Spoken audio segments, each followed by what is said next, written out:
Hello, and welcome to the Loveology podcast, where we talk about love and life with laughter. I'm Ashley. And I'm Jason. He's the carefree one. She's the serious one. And we're married. We have been since 2012, and we like to think of ourselves as a couple of loveologists. Not because we are the experts, but because we just love love. We enjoy studying and talking about it, so we thought, let's just start a podcast. A place where we can share what we have learned about love, relationships, and marriage. You can share what you've learned, and we can all grow together. So here we are. Are you ready? Let's get started. Hey, what's going on? What's up, world? Everybody, how y'all doing? It's another episode of the Loveology podcast. We come again, yet again, with me and my friends and my lovely, wonderful, beautiful, awesome wifey. Hello. What's up, baby girl? Hey. Hey, baby girl, what you do? What you? I was about to hit a flow. That's one of your old school flows. Yeah, man. That you rapped for me when we were dating, and I was like, good job. Okay. Yeah, y'all ain't ready for that, man. I know y'all. But I was really like, okay, I could have did without that. No, I was I heard that. Shout out to J Stu and CG. We put that was deployed in Iraq. We had to put some, past the time when we was not dodging mortars and all that good stuff going on mission. So we had our own little freestyle sessions here and there. So yeah, there it is. Mm-hmm. All right. So, baby girl, man, we still on this book, His Needs, Her Needs. I mean, hey, it's awesome. It's an awesome book. It's an awesome book. I see you've been first. Ashley had it on the library online. Yes. And then somebody was waiting on a copy of it, which I don't understand. It's digital, but whatever. Someone was waiting on a copy, so Ashley had to drop off the book. Right. And so you bought it so you can finish reading it. Yes. So we actually got the physical. Well, copy. like I said, this is why I like to read and listen, because I listen to it, but stuff just don't stick. Right. Mm-hmm. So it doesn't stick like when I actually read it. So you got to put a little butter on that bread. Huh? Yes. Mm-hmm. All right, baby girl. So you good? You good today, right? Good. How ready? Are you, honey? I'm good, man. I'm always good. You know what I'm saying? Even when I'm down, I'm good. Got to speak the future into the present. Absolutely. Because the present is a present. I believe it. So let's ride, baby. Always saying that. Look at this. A little something. Okay. Rewinding if you didn't catch it.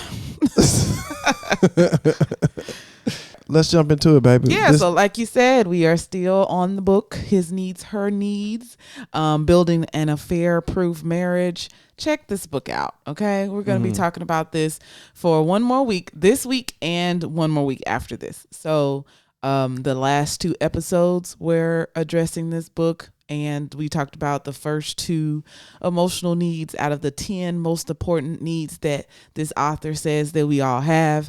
Definitely go check out those past 2 episodes if you haven't listened to them, because I'm not going to do any disclaimers or anything like that in this episode. We're just going to jump right into it because we have a lot to cover. Correct. Okay? Let's go. Trying to do 4 more emotional needs in this episode and the last 4 in the next episode, so we can wrap it up. But it's just a lot of good information, and I just love to help you guys, and I love to help myself. And so, I just want to give it all to you, but I cannot, of course. So definitely, if you're interested in learning more, check the book out. Check the book out for sure, right? And real quick, man, we're going to have a live discussion like we always do on Wednesday. All right, that's going to be 6 p.m. Pacific, 8 p.m. Central, 9 p.m. Eastern. We're going to talk about it, man. And for you people that are listening to it right now before the live discussion, before Wednesday, if you listen to it on Monday, Tuesday, or Wednesday morning, and you got a question that you want to ask specifically, right, about this specific topic, go ahead and email us at loveologypodcast@gmail.com. And we're going to display it on a live discussion. So hit us up with an email with a question, and so we can answer your questions on live. So Absolutely. Let's jump right into it, baby girl. All right. So like I said, the last 2 episodes, we talked about the first 2 emotional needs. Her first emotional need being affection, and his first emotional need being let's sexual talk about fulfillment. sex, baby. Yes. Let's talk about very you interesting and conversation. me. Let's talk about all the good things and the bad things that make me. Let's talk about sex. You guys just love to talk about that, right?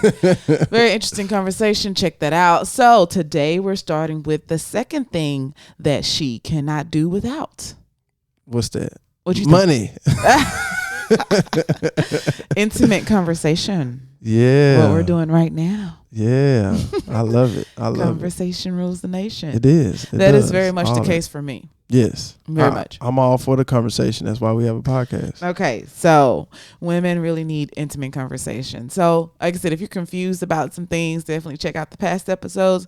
But this is like he basically ranked them, and women typically rank intimate conversation is like the second thing that the second highest out of the 10 of the emotional needs that they just can't do without. So, yes, intimate conversation. Sometimes men have a hard time opening up, Jason. Yes. Why do you think that is?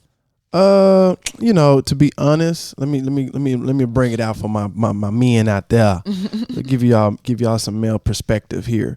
To be honest, because we don't like to be embarrassed and we don't like to, feel bashful. You don't want to feel like you saying the wrong thing, or we don't want you to feel like we are less than. You know what I'm saying? Interesting. So what it is when you're a kid coming up, you open, you do this, you say this, and you do that. But after a while, if it's not what the cool kids are doing, what I'm saying, it becomes whack. You know what I'm saying? And so if it's labeled whack, then it's like, nah, I must be whack. You know what I'm saying?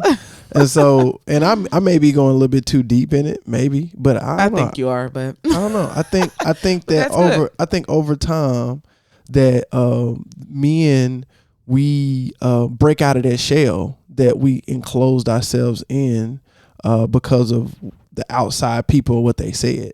And I'm the type of person I don't care what people say. Like I sing or whatever. I know I can't sing, whatever. Who cares? That's how I feel. Right. So that's why I think I'm able to express myself more because I don't care. You know what I'm saying? If you connect with my true self, then that's awesome. That's great. Yeah. If you don't connect, then guess what? You can call me lame or whatever. It is what it is. You go about your business. I go about my business. Right. Right. Okay. Well, the author is a doctor, and he has seen plenty of couples about relationships. And so when women ask him this question of why is it so difficult for their husband to have like a simple conversation with them, he says that it most of the time is just simply that most women enjoy conversation for its own sake, while men rarely do that. Right. Yeah. Women just tend to have a more need for a conversation. So y'all just be talking just to be talking. I mean, listen. Basically. I agree. We talk for purpose. I know. First of all, because I agree with him that women do like to talk. Yeah. And I think that women, we know that we like to talk. But you are like the first guy that I was with. Yes. That talks on the phone all the time. Man of many conversations. I was so thrown off. That means I'm well-rounded. When I started dating you and you was talking to your homeboy like every day. And I'm like, what are y'all talking about? Homeboys? For like, no. Yes. But it was one friend in particular that y'all talk to each other every day. And y'all like breathing on the phone. And I'm like, what are y'all Nobody talking breathing on the phone, baby girl. Come on. When we talk for purpose. No. We got something to Jason, talk about. I think that now. Well, okay. Football game, you know, that's just talking. That's the same way women talk. But that's talking about women, talking about all sorts of stuff. That's the way women talk. And so it was very strange to me when I saw it. So yeah, because we're talking about a lot of different topics. It's just the frequency. I just had never experienced a dude that was on the phone talking to his friends all the time about random stuff. Like it was just like constant. So basically you never dated a conversationalist. Listen, that's what I'm saying. I think that this man could be, I don't know, like, because you and your male friends, maybe it's because we're away from a lot of them, but y'all talk on the phone a lot. Y'all talk to each other a lot. Okay. And so it seemed like y'all talk because y'all like to talk. Like this. But we talking about plans. We motivate each other. We talk about what you think women talk about. Y'all talk about the Housewives of Atlanta. Yes. That's not true. I don't watch Housewives of Atlanta. You do watch I don't watch it. You don't watch it now, but you have. Jason, I've never watched Housewives. Did I watch Love and Hip Hop Atlanta? Okay, whatever. Same thing, basketball wives, all this stuff the same. I don't watch all of those shows. I watched Love and Hip Hop Atlanta for one season, and now you bring that up as something that I watch all the time. I'm just saying. That's what y'all be talking about. No, that's not what we talk about. We talk about a lot of different things. We talk about a lot of different things too. Okay, well, it's the same thing that you do. Motivation, movies, fashion, politics, whatever. So I guess we talk about how we're gonna make the money. What's the next move? We talk about that too. What's the next move then, boo? Exclusive. Exclusive. What's the best move? Nothing. What's the next move? I don't have it for you. So basically, but I don't know. You guys tell us, our male listeners out there, do you conversate with your wives a lot? And if not, like, are you just like, do you consider yourself not a very talkative person, or you're kind of like, well, what are we talking about? Like, why are we talking? I don't. Well, here's the deal. Here's the deal for all my fellas out here. It's important to communicate, right? It's important, right? Because the foundation of any relationship is what? Communication and trust, right? In order to get to the trust part, you gotta be able to communicate. You gotta open up. You gotta let everybody know what's going on inside your head, because can't nobody see what. You know what I'm saying? Same thing for the women. Y'all want us to mind read y'all, but hey, you gotta let us know. I don't believe in mind reading. I'm just saying, you gotta let us know. So, fellas, it's important. We gotta communicate. We gotta open up. We gotta talk to our significant others and let them know what's going on. If it feels good, if it feels bad, if it feels mild, let them know. Yes, and we will talk more about that because he does cover that in a section called The Importance of Conversation, basically what you just said, but we're going to go into it a little bit more. But yes, he just basically says that sometimes women are a little bit confused because during the dating phase, the man is like asking them a bunch of questions, talking to them for hours, and then it seems like once they get married, it's done. And he says that sometimes men feel like, that he's learned enough about her and he's proven that he cares about her by marrying her. Right. Like this whole For piece sure. of like, oh, you don't care about me because you don't talk to me. It's like, well, I married you, didn't I? Yeah. But at the same time, you have to continue to keep you got her through conversation. Exactly. You know what I'm saying? You triggered her falling in love with you through communication. The communication. Right. Yes. So you got to make sure you keep the communication alive. I understand you got her and, y'all love each other, but, she fell in love with the person that was talking to her every day or, sharing intimate stuff. And, Right. So you want to keep that burning. Yes. So exactly what Jason just said.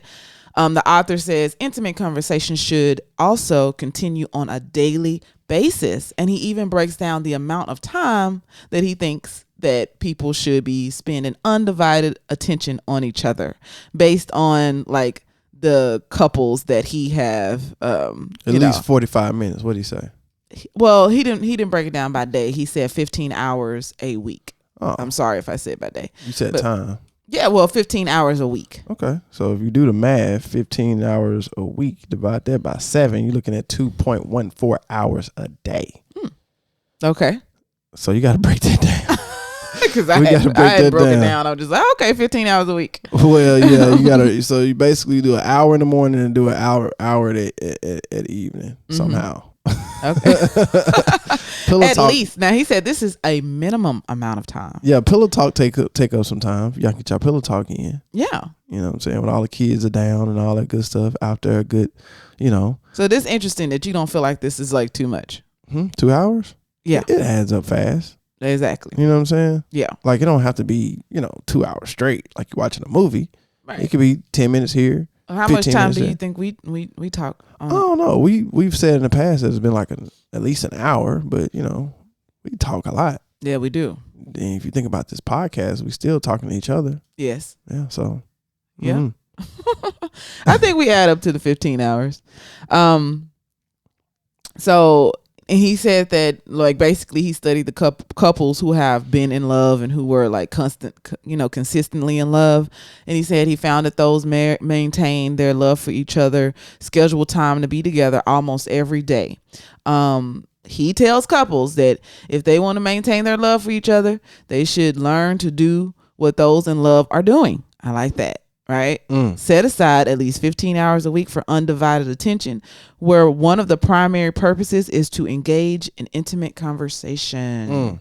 So going back to what Jason was saying about just like the importance of conversating, right? Is conversating a word? Conversating. Conversing. Looked it up. So he said, first, conversation is an integral part of how all the other emotional needs are met. Some of the ones that we mentioned were affection and sexual fulfillment. It requires communication. So it's just like, I don't even know if you want to call, I mean, I guess you can kind of call this one the most important one, because you just can't have any of the other ones right without conversation. Correct. Right? It's the key. Yes. And literally. Exactly. So the second reason conversation is important in marriage is that it's necessary for everyday problem solving and conflict resolution. For sure. You know, you just, how can you do this? A conflict cannot, it's very difficult to resolve a conflict without talking or communicating in some sort. Right. It's just important. So you're going to run into conflicts on a daily basis. Right. You got to communicate to get past them. Yes. It's simple. But easier said than done. Right. So in the third reason that conversation is really important, and this is the reason that most men just don't get, right?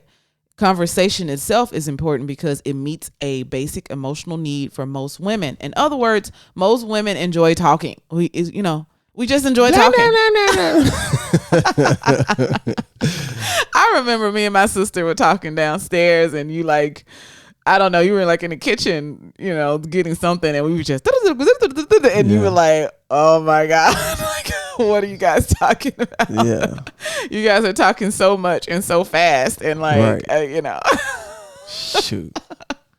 And then he also says the first emotional need is met in most affairs is intimate conversation. So we did some episodes recently about friends of the opposite sex, and I was saying that the intimate conversations are the things that needs to be a no-go for when you have friends of the opposite sex. And I'm pretty sure he would agree with me, because basically he's saying that, that this is typically the first thing that happens when an affair starts. It starts with intimate conversation. So he gave an example in another portion of this book of like two coworkers at the office, and the woman is kind of frustrated. Something is happening with the boss. He's making her redo something, and then one of her male coworkers come over with a cup of coffee and give it to her, and is talking about, basically the boss was wrong for that or whatever. And then she tells the male coworker, oh yeah, I can deal with him. My husband is the real reason why I'm upset today. And then she proceeds to tell him like the problems that she's having with her husband. That's an intimate conversation. Once you start talking about like something that personal, that becomes an intimate conversation. Exactly. Yeah. So anyway, that's we'll go more into that of like why he's saying that that's dangerous for sure, right? And so I understand that's definitely dangerous for the opposite sex, but like, what about maybe you have your best friend at work? A lot of us have best friends at work, right? What about if it's the same sex best friend? What do you think about that at work? If you're talking about that, I mean, at work, are you being specific about that at work part? At work. I mean, yeah, I don't like to talk too much about my personal life at work anyway. Right. So, right. Exactly. I'll just bring that up because I feel like it's a good rule of thumb. Just kind of leave your, It just depends on your work environment, depends on your work family. And how close you are to the coworker. Right. But, I think it's kind of wise to kind of just keep your personal, ups and downs with your significant other. Don't bring it to the workhouse. Yes. Yeah, because people can't keep secrets either. People they just talk. Be talking and your personal business just everywhere. So, yeah, I totally agree with that. That's a very good point. Actually, this is the next portion that was coming up, actually talking about having intimate conversations. He's talking about expressing criticism. So that story that I just told you, this woman is criticizing her husband, right? To her coworker. So she should be having that conversation with her husband. Correct. And not her coworker. Correct. That's the point, right? And he makes a very good point about that it's very easy to be critical of your partner. And sometimes people kind of get this confused. Like people wind up in an affair because like they don't realize that like you don't have anything to be critical about with this other person that you're not living with, that you're not sharing your life with. Yeah. You literally don't know them. Yeah. So they can be so understanding and is so accepting of what you're saying because they're not criticizing. I'm not criticizing you. Right. I'm criticizing my husband. Correct. So it's easy for you to be understanding. Right. You're not the one that's being, blamed for something. Correct. Right. Like, so yeah, that was, I thought that was a really good point, So he also says that like, I really like this question, that partners can ask each other, because he was talking about how, spouses affect each other so much because we live with each other. Right. So he said, what did I do to make you feel good today? And what did I do to make you feel bad? That's a good conversation to have with your spouse. Yeah. And, depending on the answer, you can adjust to, So it's going straight to the point. You don't have to beat around a bush. You know what I mean? You just get straight to it, and that can start a conversation, But yeah, I think that's good because if, if you ask them what did I do to make you feel good? And it's like, okay, do more of that. And if it's okay, what did I do to make you feel bad? Then do less of that. Right. And that's just a simple formula broken down to help out your relationship through communication. Yeah. So I thought that was a golden nugget. Yeah. Let me get that message. So he has some enemies of intimate conversation that we won't go too deeply into for the sake of time, but I'm just going to list them. So yeah, he just wants you to kind of be aware of some of the things that can, block having great conversations. Making demands. This is different from asking for what you want, right? Like, so again, I would love to go into that, but Jason's like, I got to go into it. Quick, I gotta go into real quick example, because some people may not understand what you mean by making demands compared to asking what you want. So here, an example of asking what you want is, hey babe, in order for me to cook breakfast in the morning, really quickly, I would love for you to, have the dishes washed, help me out with that. And, I can roll right into cooking breakfast and it'd be smooth and no problem. Right. A demand is you better wash them dishes or I'm not cooking no breakfast. Right. Yeah, I think so. Okay. I'll read this one portion. He said, he was giving an example of a couple and, he was saying that this woman was not encouraging her husband, to address her complaints. She became controlling. She tried to force him to meet her needs by demanding that he comply. And a better approach to the problem that they were having would have been to say, how would you feel about helping me with a problem I've been having? It communicates care for your spouse, a willingness to negotiate, and an appeal to your spouse's care for you. Right? Yeah. So, I think we've talked about this in the past. We have about using I language or I feel instead of just kind of like blaming someone and just kind of like just talking through what it is that you need instead of just telling them you need to do this, you better do this, or I'm leaving or whatever. Right. Yeah.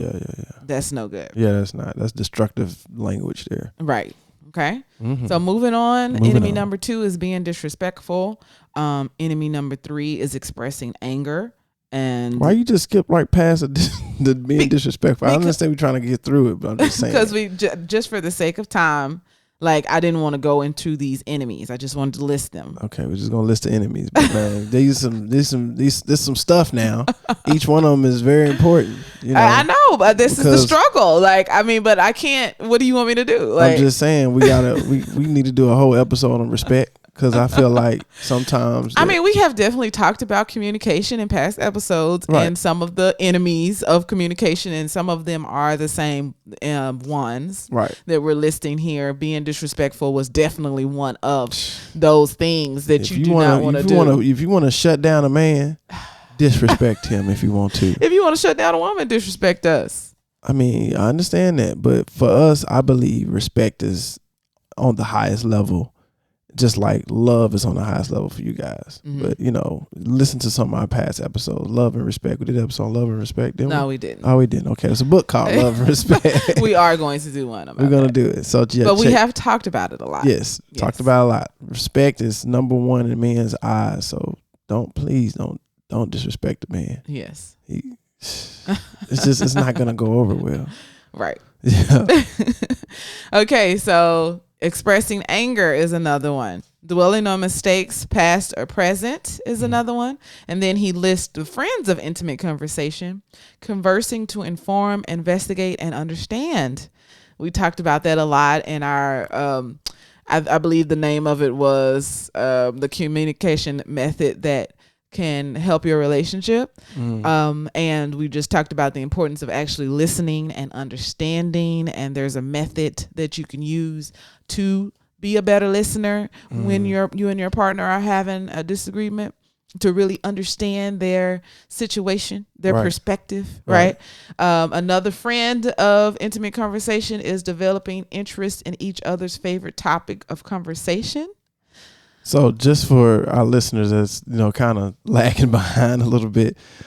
So we talked about the enemies, right? And now we're on the friends of conversation. Yes. Enemies of conversation, friends of conversation. Okay. The good things. The good things that help your intimate conversation. Okay, go for it. I'm sorry. I just want to make sure we're keeping everybody together. Friend number 3, balancing the conversation.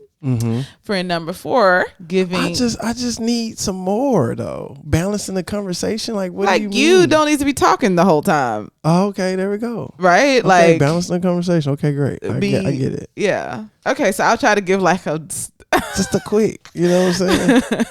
Giving each other undivided attention. You know, undivided attention. Yes. No cell phone. Yes. No. Being really engaged with one another. Eyeball to eyeball. Yes. Hand to hand. Yes. Footsie to footsie. Yes. There we go. All of that. Okay. He went into talking about how, you know, travel can sometimes really hurt a relationship. I immediately thought about military life, because military members travel a lot, and he was giving an example of like how sometimes when a man or a woman travels a lot for their job, it takes their spouse a little minute to like readjust to them being back. I know that's a big thing when military members get deployed. You know, the family has had to move on with life, you know, without them there. Shout out to all our service members out there. Yes. And that's like a hard time. And I know one military member was saying that their mom would keep the kids when he got back. His parents would keep their children so they could reconnect with one another with just them. And I thought that was very, very sweet and a very good rule. Right. And so the author of this book kind of says something similar. Well, basically, like if you're a person that travels a lot, maybe you should take like the first 4 hours of when you come back home to just be with your partner and without the kids, to just kind of like get you back into, you know, being around each other. What if you don't have that opportunity though? Yeah. That option. You know. I don't know. Just gotta do what you do. Yeah, you just have to figure out another way to like make sure that. Okay, here it is. You know, when you are asleep, when the kids are put down to sleep, make sure you take the time that night to do like just a chill night, just y'all two. You know what I mean? just be very intentional about reconnecting because you have been away and it's just weird, It's like I got to readjust again. Right. Like I said, especially for military members. So, yes, if there's any way that you can arrange some childcare when you get back from deployment, like, do that. Like go to lunch with the kids and then say, okay, kids, me and mommy and daddy, we gotta, or, I was deployed. So me and daddy or me and mommy, we need to, have time with us, and then you guys will join us tomorrow, or something like that. I don't know, right? So, so yes, definitely try to make that happen if you can, right? Yes. So he was speaking directly to the men. He says through conversation, he learns to meet many of her needs, but the conversation itself meets one of her most important marital needs. She simply wants him to talk to her. So again, for some men, this just may be hard to understand, like, what are we talking about? Well, I just want to talk to you about anything. I want to talk to you. Let's talk about football. Okay. No, don't talk about some. Okay, don't be. No, yeah. I don't want to talk about that. Yeah, I don't want to talk about that. Well, let's talk about cars. I don't want to talk about that. Yeah. Well, let's talk about this. I don't want to talk about that. Okay, what you want to talk about? We can talk about anything. So here's how you can help yourself if you are having a hard time. He says, remember how it was when you were dating. You both still need to exhibit that same intense interest in each other and in what you have to say, especially about your feelings. Mm-hmm. This is what people say. It's like, this is why they say keep dating your spouse, right? Correct. Like you can't just stop doing everything that you did to get the person, right? Correct. You got to keep that going, right? Yes. So he gives a lot of other tips, but again, for the sake of time, I'm not going to go into any of them. Would you like? Can I get one tip, please? Let's see. Which one did I like? Let's see. A woman has a profound need to engage in conversation about her concerns and interests with someone who, in her view, cares about her deeply. Men, if your job keeps you away from home overnight or for days on end, think about changing jobs. What do you think about that? I'm all for it. He said, if you cannot change jobs, find ways to restore the intimacy of your marriage each time you return from an absence so that your wife can begin to feel comfortable with you again. So you just got to find a way. Yes. And then the last tip I'll give, develop interest in each other's favorite topics of conversation. Going back to Jason talking about, let's talk about football. Yeah, develop some interest in my team. Well, you develop some interest in what I want to talk about. Huh? You develop some interest in what I want to talk about. Man, I'm on it. I'm on the Love Aussie podcast. No, you do a good job at this. Yeah, I'm here. That's what. Yeah, you do a good job. Yeah. Okay, so that wraps that up. Intimate conversation. Got it? Okay. Second thing that he cannot do without. Okay. Recreational companionship. Let's get into it. I told you. How about them Cowboys? Exactly. I was very surprised by this. I didn't realize that men kind of rank this so high on the list of emotional needs. Even though we tell you, even though we say, no, you don't tell us that it's really important to you. I say, babe, you gonna watch football with me? Yeah, that's something that you want, but it doesn't. It doesn't like. If I ask you dang near every game, then it seems like it's pretty high, don't it? No. It doesn't. If the shoe was on the other foot, you would be saying, you should be paying attention to my needs. You should be paying attention. No, I don't do that. I speak very directly, actually. Well, some of the ladies out there would be saying maybe that. Not this lady. No, of course, you would mention things like that or whatever, but I also mentioned, oh, don't you want to watch this love movie with me? This chick flick? And you're like, no. Okay. Most of the time. But, right. So yes. Let me ask you this. Because she got me to watch a movie I would never watch, right? It's a few of them. And I've been burnt. They've been whack, right? But some has been good. Majority of them have been good. But still. I do it for you. And I say, you know what? I'm going to watch it. And I watched Water for Elephants. Exactly. It sounds like that's what it sounds like. But great actually, movie. The movie was actually pretty good. I give it up to her. The movie was pretty good.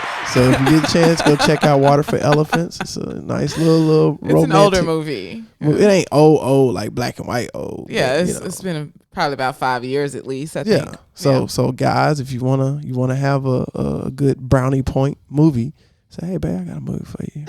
Water for Elephants. And she can be like, what? But it's good though. It's good. So what I said all that to say, I've watched more of your love documentary movies, whatever, all these other different movies. I say, babe, watch what you want to watch. I'm watching with you. You know what I'm saying? More than you watch. That is not babe. true. So you gonna tell me you watch more football games with me than I have watched love movies with you? Yes, absolutely. You're getting confused. We watch movies together, but we watch a lot of action movies. So you are fortunate that I don't mind watching violent movies. Jason. Babe, I'm talking about love movies in particular. No. The ones that you want to watch. No. No. Sorry. Babe, when the last time you watched a football game with me? It wasn't last season. It was. Babe, what game did you watch? I don't remember what game it was. Give me something, anything.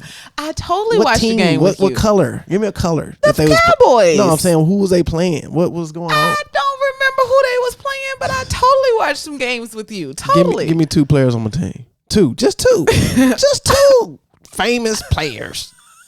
You know what I'm saying? Just 2. That doesn't mean that I didn't watch the game with you, Jason. Okay. I totally watched the games with you. Give me one. Is Odell Beckham on the Cowboys? See what I'm saying? Oh, no. Elliott, of course. Of course. Elliott. He's on the Cowboys. Yeah, Zeke. Yes. Yeah. Moving right along. I rest my case. That does not mean anything. It means no, it so doesn't. much. Just because I don't remember these guys' names does not mean that I didn't watch the game with you. Yeah. I watch more films. That's not true. That you want to watch. That's not true. Than you watch football games, because we talking about recreational, right? No, I be blessing my wife with awesome events that's history. And I watched them with you. You're like, babe, watch this. This is a historic event. I've watched so many games with you, boxing, all of this stuff. Whatever. I have to force you dang near. Okay, so, we have a solution to this. What's that? Actually, this author says that neither one of us really should be doing something that we don't want to do. What about... We should be finding a recreational thing that we both enjoy and do that together. But babe, it's some things that you really like, and there's some things that I really like. Mm-hmm. That's just, you're a different person. That's just what it is. Right. So maybe I can like what you really like that's far left field in my eyes. Mm-hmm. You know what I'm saying? Maybe I can dip and dabble in that here and there. Mm-hmm. I get it, not all the time, but if I'm football, you know what I'm saying, we got the stadium. Mm-hmm. Shoot, I'm like, babe, let's go to the game. I go to a live game, but a lot of times it's not possible because we have children, and I have to be with the children. Yeah. So I thought about this as I was reading this, which has actually brought me a little sadness because I wanted you to do, what you wanted to do, right? I want you to have fun. Mm-hmm. And so a lot of times you and I do things separately because we don't really trust people to keep our children. Right. And we don't have a lot of family support here. We have my mother here and my sister is here for right now, but it's difficult. Right. So he actually kind of warns against that, of like, against what? Basically going out and having you have separate fun. Yeah, you just have you really enjoy this thing that you're doing, and it's so much fun, and you're not experiencing that with your partner. So both of us got to be bored or something. Well, that's why I kind of disagree with this. Kind of agree with some of it. Is definitely dangerous when you do it with a girl or when I do it with a guy, right? Like whatever that activity is. That's what he's saying. Right. That the friend of the opposite sex, which we both have. Yeah, we totally have. Yeah, but maybe we shouldn't do that on like a consistent basis or whatever, which we don't. Right? We don't go out that much. Period. Well, COVID is here, so we haven't been But out. even before COVID, we really wasn't going out like that. Right. We just couldn't. Yeah. Luckily, we had a small, a little break for Valentine's and New Year's. We got that in. Yeah. So that was cool. Christmas, we traveled, did all that. Had a good time. So, right. Luckily, we got that break because if it wasn't for that, shoot, we would have been on lockdown for about 2 years, 3 years. Yeah, exactly. So, yes, we definitely have split up to do our recreational things. And I would love to go to a game with you, a live game. I really prefer live games over the TV. I just can't get that. We just excited. need a surround sound system. And Maybe. a bigger TV. Maybe. See how you get them, guys? Come on, man. I'm giving y'all some tips, man. Message. So, but, yes, sometimes I have to Seriously, stay with the kids. Surround sound and a bigger TV. But I have definitely stayed at home with the kids more and let you go do what you were going to do.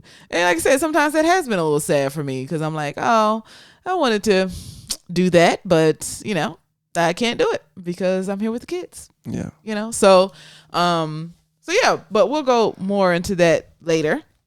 Being with the kids is awesome too, Yeah, it is. I love being with my children, but also love being with my husband too. Shout out to our future kids that's going to be listening to us when they turn older. They're like, what? Yeah, I want to listen. Right.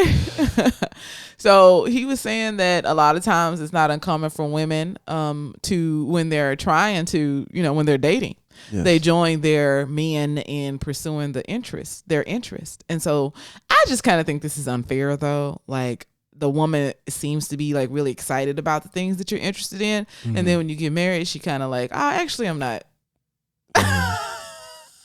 Yeah, it's pulling the rug from under their feet. Yeah, she's like, actually I'm not that excited about that. Actually, I don't enjoy that. I'm not really a Dallas Mavericks fan. Yeah. I'm a Lakers fan. Now, I never did that to Jason. Jason understood, like, I will watch the game with you. But if I got something else that I got to do, then I'm going to do that, right? Mm-hmm. But if you just really want me to watch it with you, I will. But you never thought that I was like, oh, just this diehard football fan like you understood that. So, I guess that's kind of one of those things I eventually get over. And I played basketball in high school, so maybe Jason thought that, I would watch basketball with him, but no, I don't. I do, right? But that's just not my favorite thing to watch. I don't. Yeah. But you were never under that impression that that's something that we would be doing a lot of together. Right.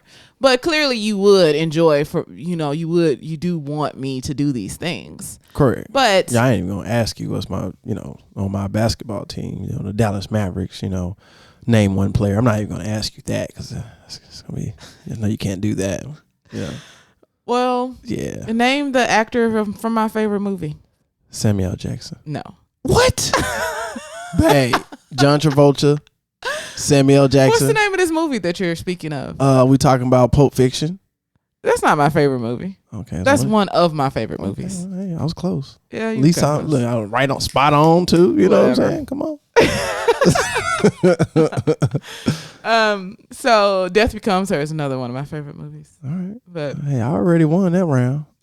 Whatever. I know some people in the Dallas Mavericks, I think. Yes. Look, go for it. I can't remember right now. All right. Yeah, you won't. So he just spent some time talking about the fact that this is, second only to sex for a lot of men, of things that you guys really need. Recreational? Yeah, recreational companionship. So I just thought that was really interesting. I wouldn't have rated it that high. Like I didn't know that. That was yeah. I won't rate it that high, but because I think mine's is sexual fulfillment and conversation, I believe. Yeah. So yeah, it's up there. It's my top 5, but it ain't, affection and then maybe recreational. Yeah. Mm-hmm. So he was saying that this is kind of difficult. People have a hard time with this because many men enjoy recreational activities involving more risk, more adventure. So like football, boxing, hunting, fishing, hang gliding, scuba diving, skydiving, and women prefer quieter activities, romantic movies, cultural events, going out to lunch, dinner, dancing, and all-time favorite, shopping. I do not like shopping, actually. Right? I hate shopping. I wish I hate could. the process of I hate the process, but a lot of women love the process of shopping. They love going to the store, like, oh, oh, oh. And I'm just like, I just wish I can snap my fingers and everything is already here. Like everything that I want. I think what it is, I think the reason why you don't like the process is because you are, you're tall and, you don't have that many options when it comes to. I have a lot more options now. I remember when I was younger, like it was so hard for me I have to wear long jeans, and it was just hard for me to find long jeans. But now in the stores, it is more readily available to where they have like long, short, regular, and long jeans, right? So stuff like that, but maybe that's where the disdain came from in the beginning. But now it's a different story. Yeah, because putting things together, matching this top with this pants, I don't like it. Yeah, I wish I had a personal stylist or something that could just dress me.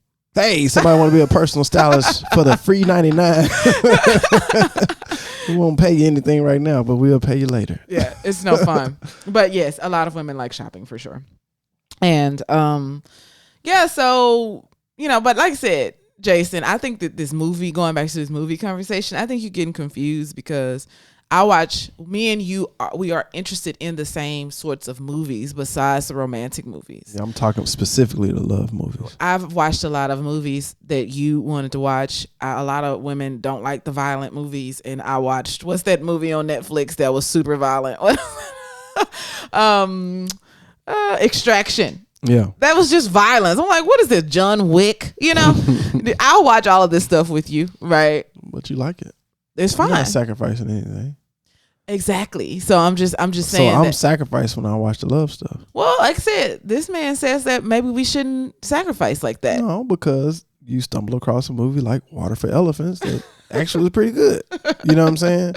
Well, I mean, he's talking specifically about, like, he said this actually happened to him in his own life. Him and his wife used to play tennis all the time. And she just told him one day that actually she just didn't enjoy it anymore. And he was really surprised. And they had been playing tennis for years. And she just said she didn't enjoy it anymore, and they stopped. Now, he said he gave up chess too because his wife didn't enjoy it. See what I'm saying? Like, I just don't know about that. I don't know. I think it's okay to disagree with the expert, you guys. Like, if it's just not feeling right in your soul, soul, you feel, your spirit, and your gut. You know what I'm saying?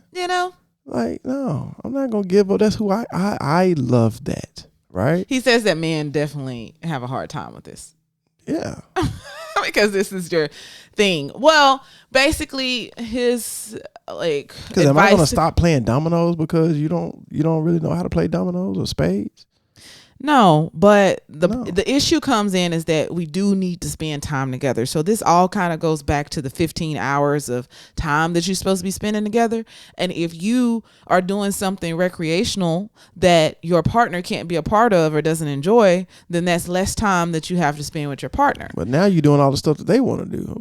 So what are you supposed to do all the sacrifice? No, no, neither one are supposed to do the sacrifice.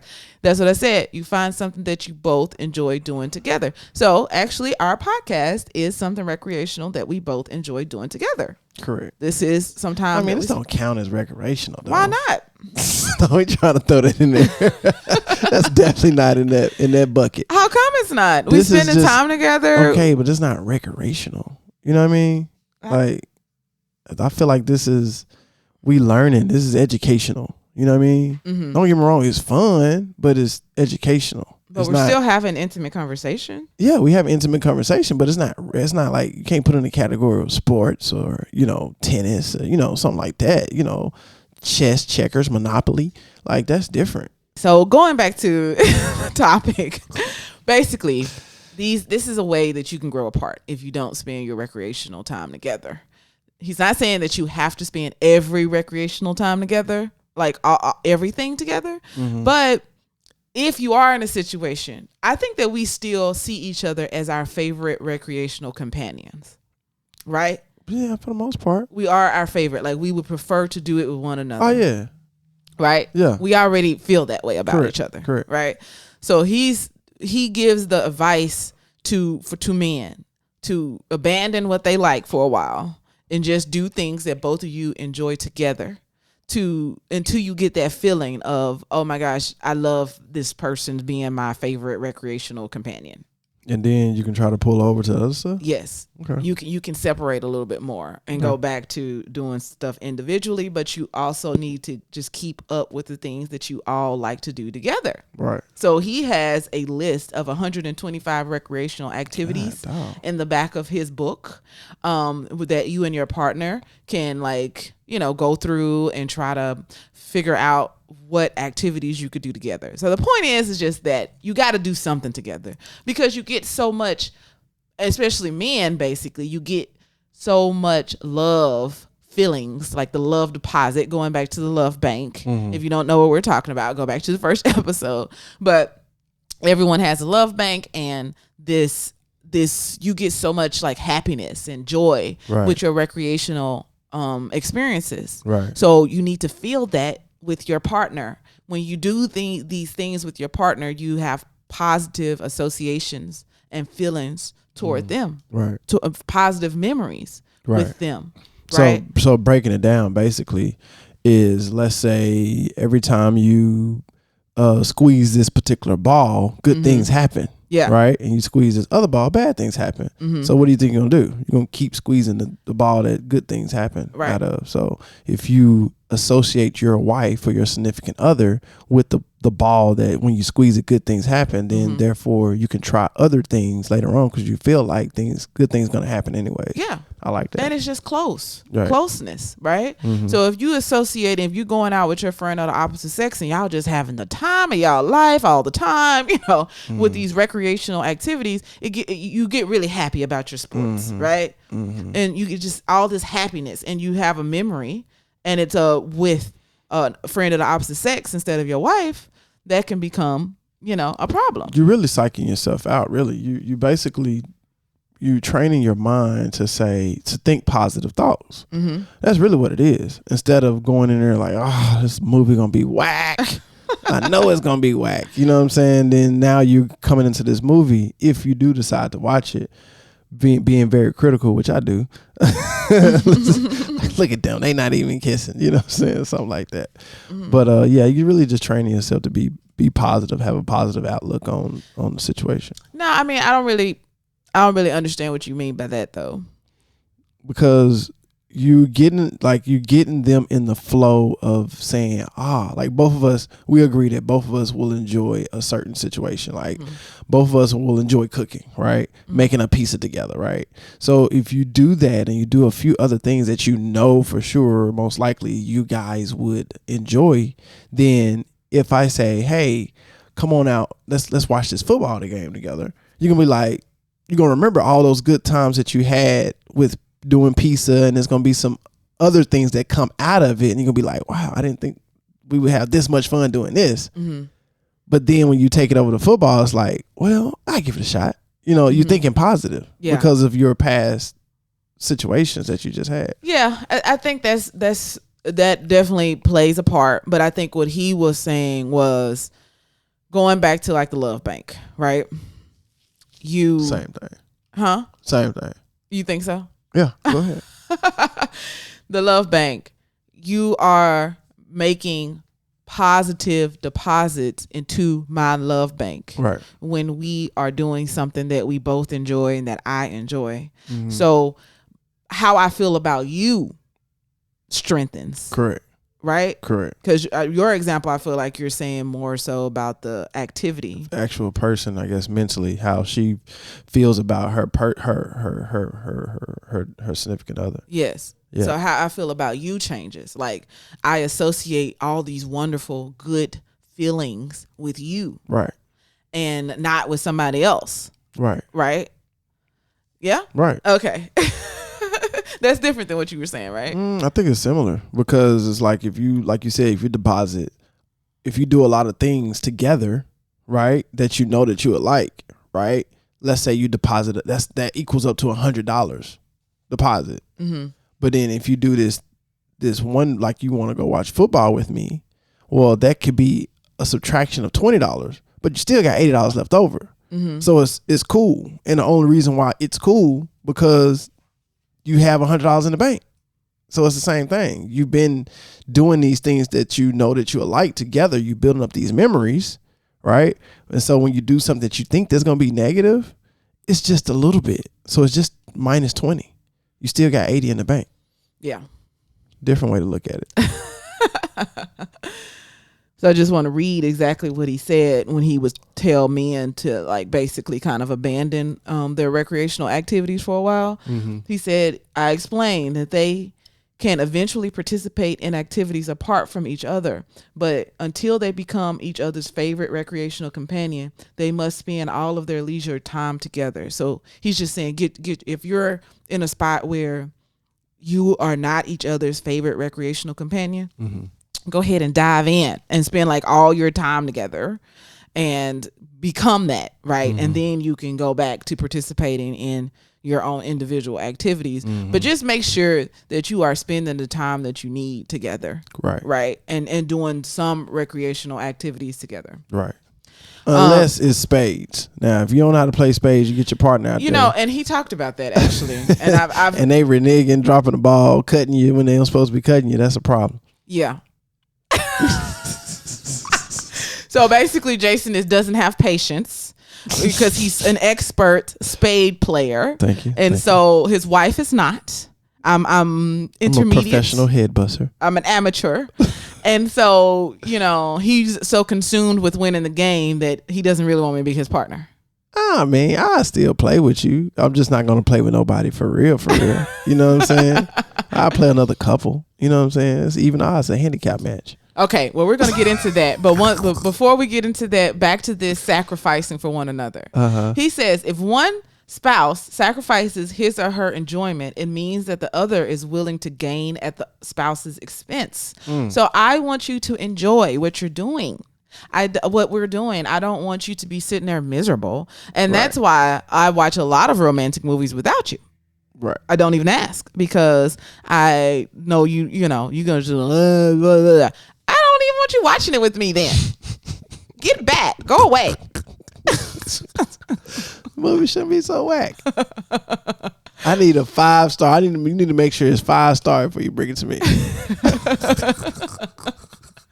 We have some friends that are couples, and this particular couple, they like to watch, they have movie night or date night every Tuesday. Mm-hmm. And I think that's good. That's part of recreational and all this good stuff. Absolutely. Yeah. Mm-hmm. So I think it's good to implement a date night every whatever. And Tuesdays, back when the theaters was open, Tuesdays are typically a really good night. You get the ticket on discount. Mm-hmm. So shout out to all the couples out there that's doing that.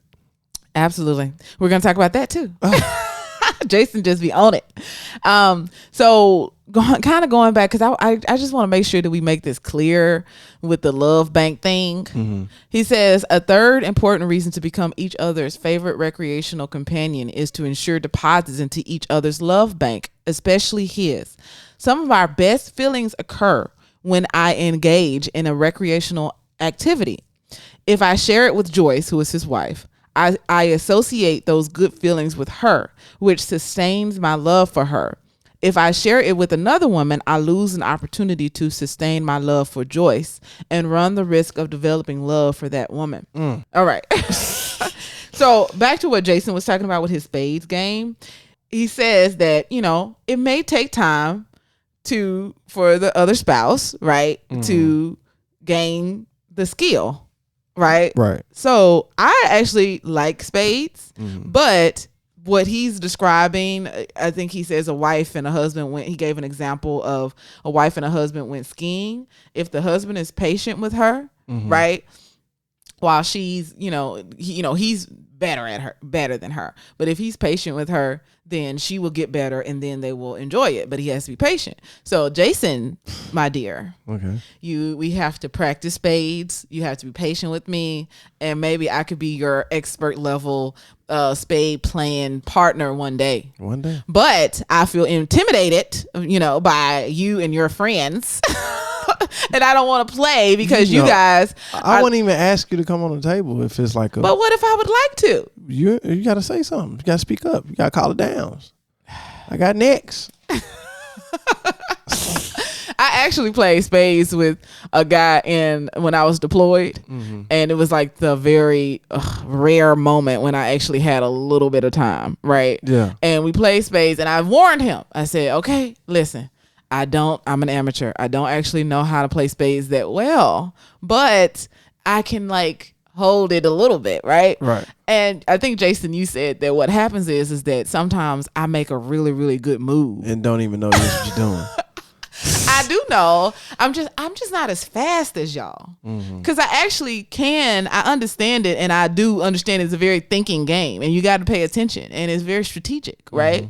So I'm actually good at it. I'm just very slow. But y'all be throwing it out. Hurry up, Ashley, And so I think that he thought, I think that I did a good move, and he was like, "Oh, she better than what she thinks she is," or whatever. And then like after that, I was messing up and he getting all upset. I said, I'm finna stop playing. So if he treating his girl like that, like his future woman, I don't even remember. This is like some random dude, right? So if he treating his woman like that you missing an opportunity. Right. For her to actually enjoy something that you enjoy, and y'all do it together. If you just have the patience to teach her some things about it, even with like sports, sometimes women may want to watch sports with you, but they don't know anything about it. I actually know, a lot about football and basketball, right? The football and basketball is brown. You do know that. Jason, come on. No, some girls don't even know what an interception is, okay? Like, I remember in high school, I'm like, why are y'all at the game if y'all don't know what's happening? You don't know that that's an interception? Yeah. So that was really shocking to me. So some women don't even know that. But if she's asking you questions and she wants to learn, be patient, explain it to her. Right. And maybe one day she'll be like screaming and hollering with you at the game, right? Like, and very excited. Right. So, yes, Jason, teach me how to play spades better.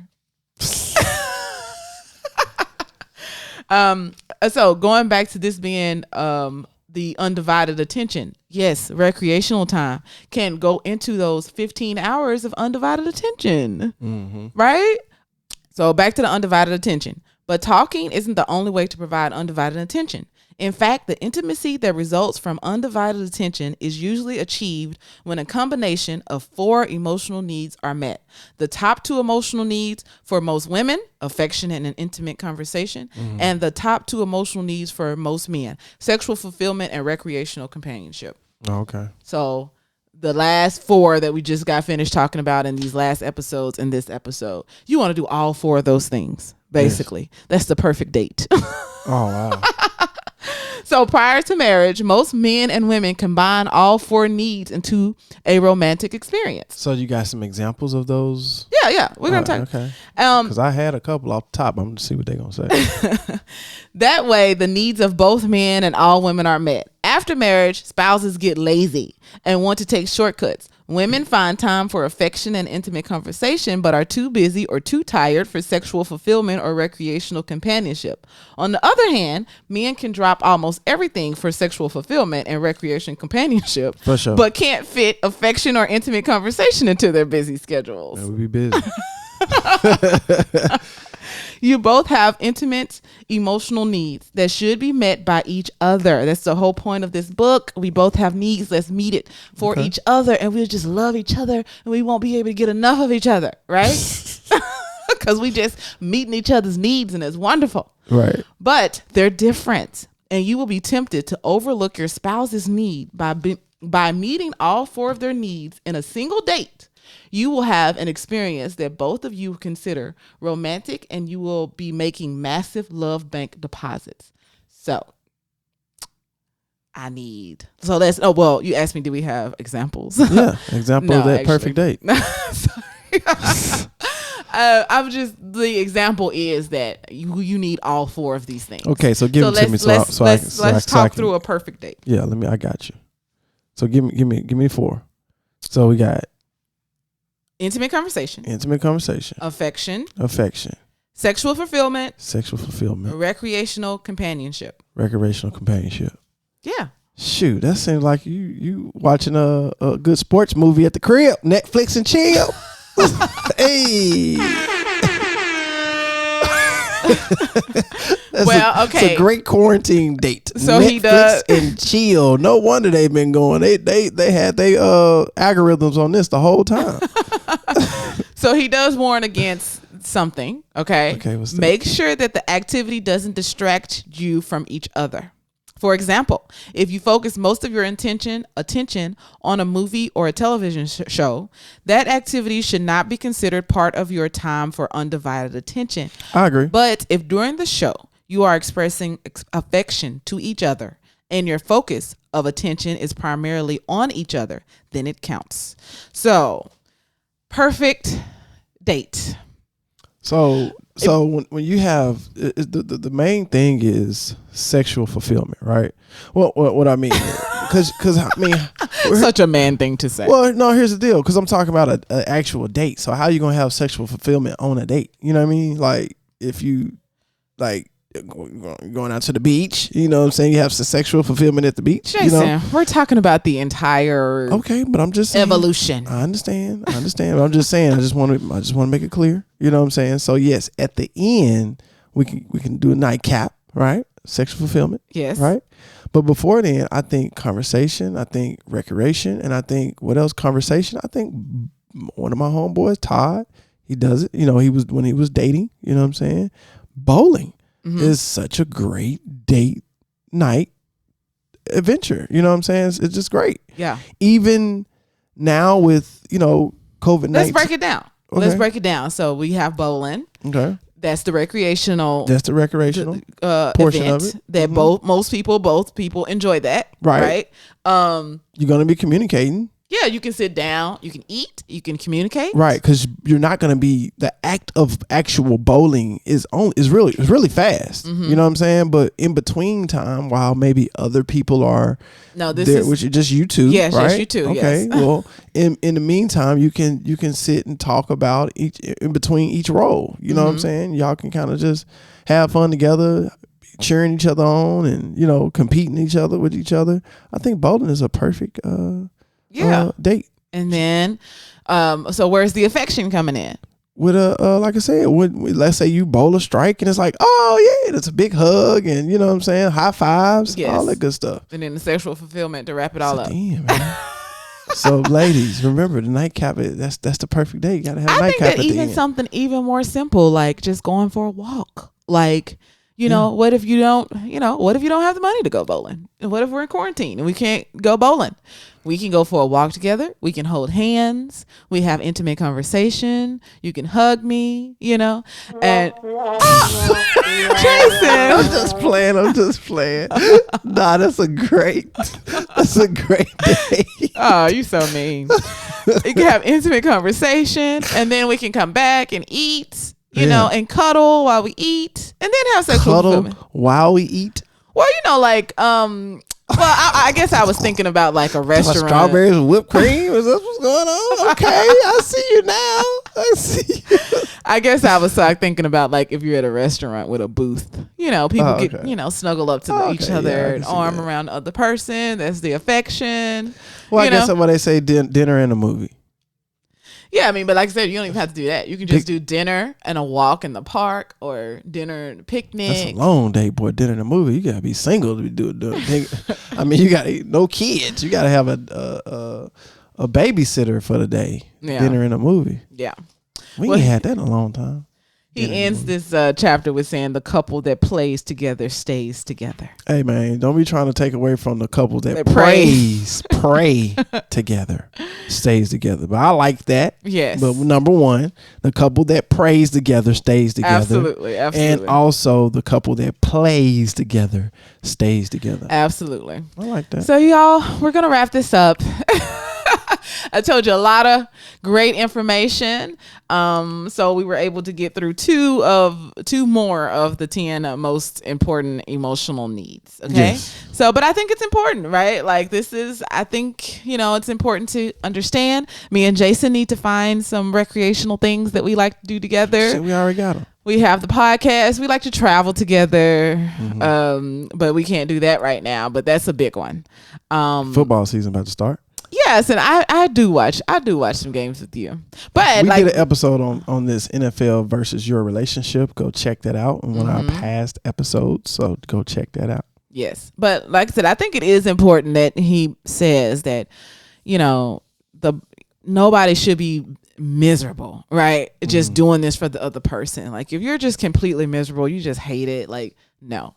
You need to check out his activity worksheet. He probably has it on his website called marriagebuilders.com. He has a lot of resources on there, but it's also in the back of his book. Just figure out an activity that both of you will enjoy. 125 activities he has on his list of things. So figure it out. The point is just have something that you guys do together. Yes. Be each other's favorite companion, yes. recreational companion. Yes. And me and Jason still feel, which I don't think he's saying that you can't do it at all, but we still feel that it's okay to have activities that you do with, friends. Right. Because some activities I'm just not giving up. And Jason should not give up either. Correct. Just because I don't like them. Right. Right? Right. So exactly. That's it. That's all. So cool. So man, we really appreciate you guys for checking in again. But I do want to remind you that, hey, if you want to become a Patreon and help us help other people financially, right? You can become a Patreon. Go to loveologypodcast.com, find that button, pick a tier, and join us, right? Go ahead and join us. And if you have a business, if you have a business, we have a tier specifically for you. I would kind of say, our top tier, because you'll get a shout out on our podcast. And our podcast has been downloaded in over 70 different countries. Whoop, whoop. So that is huge. Oh, shout out to like Malaysia. Oh, yeah. We've been on the charts for there for a little while. Yeah, so we had a couple of places, couple of newbies again. And also, if you like our newest video, our commercial, Loveology Podcast commercial, go to YouTube and check that out. It's the one with the record player, the lady pulling out the record player. If you like that, you like stuff like that, you want to promote your business more or animate your logo, shoot us an email. We can hook you up with that as well. We can get you taken care of, Yeah. So man, we definitely appreciate you guys. Brazil and Germany. Sorry, I wanted to shout them out too. Hey man, we were on the relationship chart. So hello, Brazil, Malaysia, and Germany. You know who we forgot this week? Who? India. Oh, India. Because India was like, shoot, I don't know. Some people got a hold to it in India. So shout out to India. Appreciate y'all because we might be on the charts over there, but I know it's a lot of people, but it's jumped up really fast. So again, not gonna hold you guys up. Appreciate y'all. We're gonna catch y'all next time. Don't forget to grab your hat or shirt or something. Go to loveologypodcast.com and check out our collection of clothes and apparel, all that good stuff, man. So check us out. Appreciate you for the support. Thank y'all, and we're gonna catch y'all next time. Peace out. Bye. You've been listening to the Loveology Podcast. Did you have fun with us today? Tell a friend about our show. Follow us on Facebook, Instagram, and Twitter to keep the conversation going. Be sure to subscribe so you'll never miss an episode. Visit us at loveologypodcast.com. Thanks for listening. Until next time, Loveologists.